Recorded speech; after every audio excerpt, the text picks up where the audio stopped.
दोस्तों नमस्कार, मैं हूं प्रदीप कुमार। आप देख रहे हैं पॉलिटिकल आइडिया। पॉलिटिकल आइडिया के आज के इस अंक में आप सभी दर्शकों का बहुत बहुत स्वागत है। दोस्तों, भारतीय जनता पार्टी के वरिष्ठ नेता, मध्य प्रदेश के पूर्व गृह मंत्री, 6 बार के विधायक मध्य प्रदेश की बाबूलाल गौर की सरकार से लेकर शिवराज सिंह चौहान की सरकार तक कई बार मध्य प्रदेश में राज्य मंत्री से लेकर कैबिनेट मंत्री तक रहे, एक लोकसभा चुनाव लड़ चुके नरोत्तम मिश्रा का टिकट कटने के बाद जिस प्रकार की खबरें मध्य प्रदेश से निकल कर आ रही है दोस्तों, यह भारतीय जनता पार्टी में अप्रत्याशित है। विशेषकर अगर हम बात करें 2014 से जब नरेंद्र मोदी देश के प्रधानमंत्री बने, अमित शाह भारतीय जनता पार्टी के राष्ट्रीय अध्यक्ष बने, उसके बाद से जब ये मोदी और शाह का युग भारतीय जनता पार्टी में शुरुआत हुई दोस्तों, उसके बाद से ये आप कह सकते हैं कि ये सबसे बड़ा विद्रोह है, सबसे बड़ी बगावत है।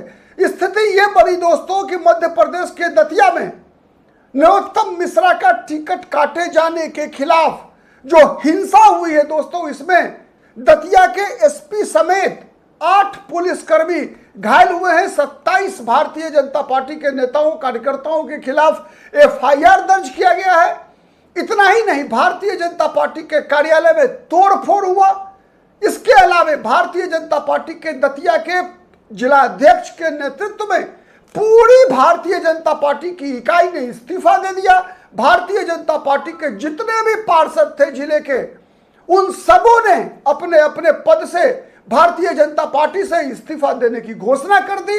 इसके बावजूद कि नरोत्तम मिश्रा ने कहा कि हर कार्यकर्ता को पार्टी का फैसला मानना चाहिए, इसके बावजूद इस प्रकार की बगावत मोदी और शाह की बादशाहत को क्या चुनौती है, इसका जवाब आप सभी दर्शक जरूर दीजिएगा। दोस्तों, आप सबको पता है कि नरेंद्र मोदी और शाह का युग जो भारतीय जनता पार्टी में शुरुआत हुई, उसके बाद से भारतीय जनता पार्टी के अंदर विभिन्न राज्यों में टिकट किस उम्मीदवार को मिलेगा, टिकट किस आधार पर बंटेगा, किस प्रकार की सोशल इंजीनियरिंग अपनाई जाएगी, इसके बारे में प्रायः सारे फैसले नरेंद्र मोदी और अमित शाह के द्वारा ही लिया जाता रहा है। और इसी संदर्भ में, इसी परिप्रेक्ष्य में अगर हम मध्य प्रदेश की इस घटना से पहले की घटनाओं को देखें विगत 12 वर्षों के अंदर, तो कई ऐसे फैसले मोदी और शाह के द्वारा लिए गए जो अप्रत्याशित थे। इसी प्रकार जिस प्रकार से अभी आशुतोष तिवारी, जो कि भारतीय जनता पार्टी में संगठन के नेता माने जाते हैं, एक बात तय है कि नरोत्तम मिश्रा की तरह ही आशुतोष तिवारी ने भी अपने राजनीतिक जीवन की शुरुआत छात्र राजनीति से किया। जैसे नरोत्तम मिश्रा की राजनीतिक जीवन की शुरुआत अखिल भारतीय विद्यार्थी परिषद एबीवीपी से हुई। 78-79 में नरोत्तम मिश्रा भी छात्र संघ के सचिव चुने गए। उसी प्रकार से आशुतोष तिवारी भी एबीवीपी के बैकग्राउंड से निकल कर आए, संघ के नजदीकी माने जाते हैं। और कहा जाता है कि जिस फॉर्मूले के तहत मध्य प्रदेश में मोहन यादव को मुख्यमंत्री बनाया गया, जिस फॉर्मूले के तहत वहां खंडेलवाल को प्रदेश अध्यक्ष बनाया गया, जिस फॉर्मूले के तहत कैलाश विजयवर्गीय शिवराज सिंह चौहान को ठिकाने लगाया गया, उसी फॉर्मूले के तहत आज नरोत्तम मिश्रा का टिकट काटा गया है। दोस्तों, माना यह जाता है कि वर्तमान में जो भारतीय जनता पार्टी है केंद्र में, उसमें हमने देखा कि किस प्रकार से जब सभी लोग ये अनुमान लगा रहे थे कि राजस्थान में जब भारतीय जनता पार्टी 2023 में चुनाव जीती, तो सबने यही उम्मीद की थी कि चूंकि राजस्थान में भारतीय जनता पार्टी के सबसे कद्दावर नेता के रूप में वसुंधरा राजे सिंधिया जानी जाती है, लेकिन जब मुख्यमंत्री बनाने की बात आई तो पहली बार के विधायक भजन लाल शर्मा को राजस्थान में मुख्यमंत्री बनाया गया। अगर हम बात करें गुजरात की दोस्तों, तो विजय रूपानी के मुख्यमंत्री पद से हटने के बाद सबको यह उम्मीद कर रहा था कि वहां पर नितिन पटेल को मुख्यमंत्री बनाया जाएगा, लेकिन मुख्यमंत्री बनाया गया भूपेंद्र पटेल को, और इसे भारतीय जनता पार्टी का एक मास्टर स्ट्रोक माना गया। वैसे ही जैसे अगर आज नरोत्तम मिश्रा के टिकट कटने के बाद अगर किसी भी प्रकार की बगावत नहीं होती भारतीय जनता पार्टी में, तो माना जाता कि यह मोदी और शाह का मास्टर स्ट्रोक था आशुतोष तिवारी को टिकट देना। और इस बात को इस प्रकार से प्रचारित किया गया भारतीय जनता पार्टी में मोदी शाह युग में कि भारतीय जनता पार्टी में एक बूथ लेवल का कार्यकर्ता भी कब किसके भाग्य में टिकट निकल आए कोई नहीं जान सकता, कोई भी अनुमान नहीं लगा सकता। तो राजनीति की जो स्थापित परंपरा थी, उस परंपरा को मोदी शाह के युग में भारतीय जनता पार्टी ने तोड़ा। छोटा सा उदाहरण मैंने बताया मध्य प्रदेश का, छोटा सा उदाहरण मैंने बताया राजस्थान का। ऐसे ही विभिन्न राज्यों में अलग अलग प्रकार के निर्णय हुए।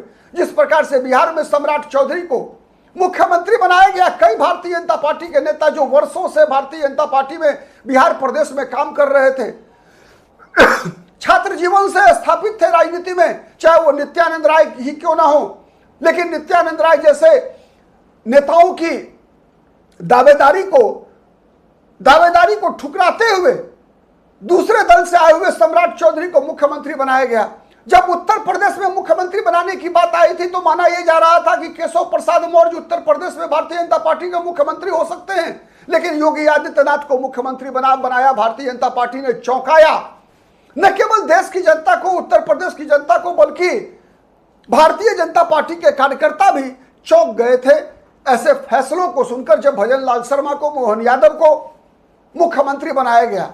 जब छत्तीसगढ़ में मुख्यमंत्री की बात आई, तब जिस प्रकार से विष्णुदेव साय को मुख्यमंत्री बनाया गया तो कई लोग चौंक पड़े थे, कई दावेदार थे वहां भी। तो ऐसे कई फैसले मोदी और शाह के युग में लिए गए। बड़े स्तर की बात मैं कर रहा हूं तो नरोत्तम मिश्रा जो कि 6 बार के विधायक रहे, 3 बार विधानसभा का चुनाव उन्होंने जीता था ग्वालियर के डबरा विधानसभा सीट से, 1990 में, 1998 में, 2003 में। उसके बाद दतिया विधानसभा सीट से 2008, 2013, 2018 में चुनाव जीता इन्होंने। 2023 का विधानसभा चुनाव 7,742 वोट से हार गए थे राजेंद्र भारती से। और राजेंद्र भारती जो बैंक फ्रॉड के केस में अदालत द्वारा दोषी ठहराए गए, जिस कारण से वो उनकी विधानसभा सीट रिक्त घोषित की गई, जिस कारण से वहां उपचुनाव हो रहा है 30 जुलाई को दोस्तों, तो उनकी सदस्यता रद्द कराने के लिए जो अदालत में जितनी भी कार्रवाई हुई उसके पीछे भी नरोत्तम मिश्रा का प्रयास था। उनकी सदस्यता रद्द कराने में नरोत्तम मिश्रा ने भरपूर प्रयास किया था। इतना ही नहीं, जब यह संकेत निकल कर आया कि राजेंद्र भारती की सदस्यता जा सकती है, उसके बाद से लगातार नरोत्तम मिश्रा ने दतिया में चुनाव जीतने के लिए, उपचुनाव जीतकर दोबारा विधानसभा पहुंचने के लिए लगातार प्रयास कर रहे थे।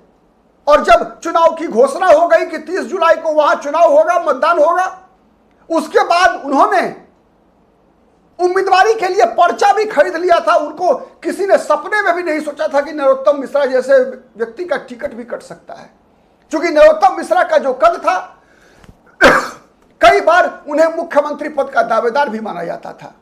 लेकिन माना यह जा रहा है, अब यह कहा जा रहा है दोस्तों, कि मध्य प्रदेश में राष्ट्रीय स्वयंसेवक संघ के नेतृत्व में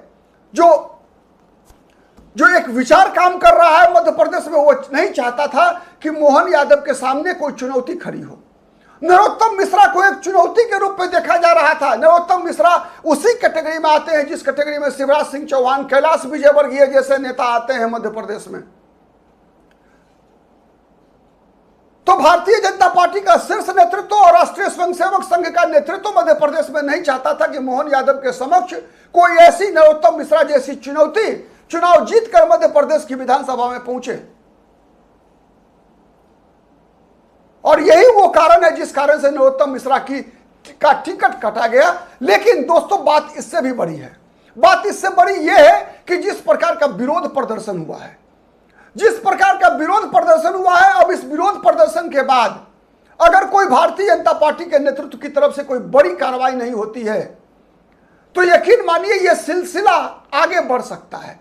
इस बात का खतरा लगातार बना हुआ रहेगा। जो रास्ता नरोत्तम मिश्रा के समर्थकों ने भारतीय जनता पार्टी के अलग अलग राज्यों में अलग अलग विधानसभा लोकसभा क्षेत्र के कार्यकर्ताओं के समक्ष दिखाया है कि जिस प्रकार से यूनिलैटरली उम्मीदवारों का चयन कई अलग अलग जगहों पर किया जाता रहा है, लगातार किया जाता रहा है, चाहे वो विधानसभा चुनाव में टिकट देने का मामला हो, लोकसभा चुनाव में टिकट देने का मामला हो, विधान परिषद और राज्यसभा में उम्मीदवार के चयन का मामला हो। जिस प्रकार से मध्य प्रदेश में विगत दिनों रजनीश अग्रवाल को उम्मीदवार बनाया गया, राज्यसभा भेजा गया, जीत तय थी, रजनीश अग्रवाल को चुनाव जिताया गया। तो ऐसे कई चौंकाने वाला काम भारतीय जनता पार्टी जो लगातार करती रही है, तो माना यह गया कई बार कि भारतीय जनता पार्टी जो राजनीति में स्थापित भारतीय जनता पार्टी के छत्रप हैं, उनका पर कतरने के लिए ऐसा फैसला केंद्रीय नेतृत्व करती है। यह आरोप तो यह भी लगाया जाता है भारतीय जनता पार्टी में एक खेमे के द्वारा कि भारतीय जनता पार्टी में किसी भी नेतृत्व को एक सीमा से ज्यादा आगे ऊपर बढ़ने पर उसके पर कतर दिए जाते हैं। आरोप यह भी लगाया जाता है कि इसी पर कतरने के कारण कैलाश विजयवर्गीय जैसे नेताओं की दावेदारी को नकारा गया। शिवराज सिंह चौहान को मध्य प्रदेश से हटाकर केंद्रीय मंत्रिमंडल में सब भेज दिया गया। राजस्थान में भी अलग अलग राज्यों में अलग इस प्रकार के कई फैसले किए गए। तो इसके पीछे जो लॉजिक और जो थ्योरी भारतीय जनता पार्टी के केंद्रीय नेतृत्व लगातार देता रहा कि हम किसी भी चुनाव में उम्मीदवार न बनाया जाना केवल केंद्रीय नेतृत्व का विशेषाधिकार है। इसमें भारतीय जनता पार्टी के स्थानीय कार्यकर्ताओं की जन इच्छा की जन आकांक्षा की कोई भूमिका नहीं होती है।